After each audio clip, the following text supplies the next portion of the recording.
Have you ever been told to keep your hands right at your horse's withers? Or maybe you were told to hold them right over top the front of the saddle. Or perhaps you were told to always make sure you keep a straight line from your elbow down to the horse's bit or bridle. In this video, I'm going to demystify all these different things that you've been told about your arm position and how to effectively use your arm for good contact and good rein aids with your horse.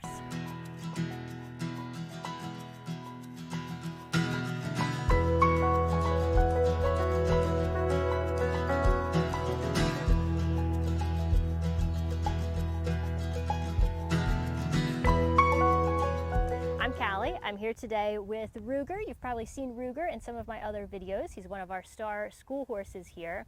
And we're going to be talking about how the position of your arm is so effective for good consistent contact, for clear cues and communication with your horse through the bit, but also why the position and the movement of your arm is so important, because our arm's connected to the rest of our body, and anytime that we change something in one part of our body, it has the power to change the rest of our body as well. Here's the thing. Anytime that we talk about posture and position, it's going to be dependent, it's going to vary on your conformation on your body.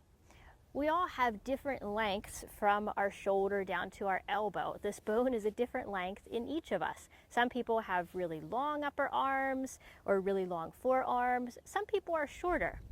Also, our horse is going to be different. Some horses have a really long neck with a lower set. Some horses have a higher neck set and maybe a shorter and more compact neck.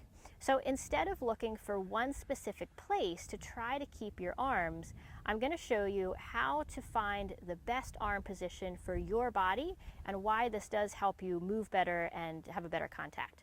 So what can happen is if you have a shorter arm and you're trying to keep your hands still at the withers, is you're going to end up having to reach your arms forward.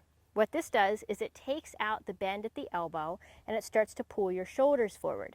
So now notice here as my shoulders have come forward, my upper back is rounding, and I've done two things. One, I've negatively affected my stability, so I'm not going to be as stable here, but also since I've made my elbows straighter, now I'm going to have less ability to fluidly follow the horse's mouth, to follow that contact, whether you're riding in a bit or here on Ruger I have a bitless bridle.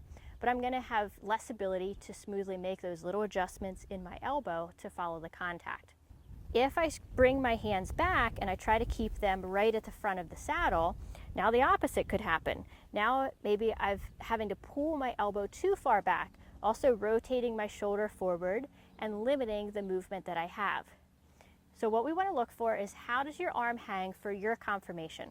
That means you allow your upper arm to just hang at your side. You can even do this as you're watching the video. Let your arm drape down at your side, and now just pick up your hand into riding position. And the amount of bend that will be in your elbow will be correspondent to your horse's head and neck carriage.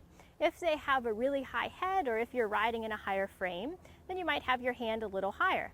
If you're riding in a lower frame, your hand might go a little lower. So we do ideally want to keep that line from our elbow down to the point of contact on the bit or the bridle, and this angle is going to be changing. But it's not important to think about looking and always trying to keep that really specific line.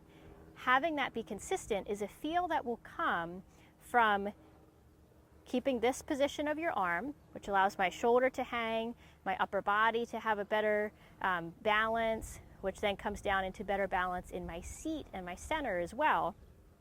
And that's going to help me move with the horse more fluidly. Remember that this might look different depending on your conformation. If you have short arms, then it might end up that your hands are actually back a little bit behind the withers, or they might be higher above the withers. If you have long arms, it might mean that your hands are resting right down basically on your horse's neck. But it's important to think about, how does this work for my body? How am I still able to stay balanced and stable and to move effectively? Now we have another video that's going to be posted next week that I'm going to address another piece of this, and that's really important in how we hold the reins.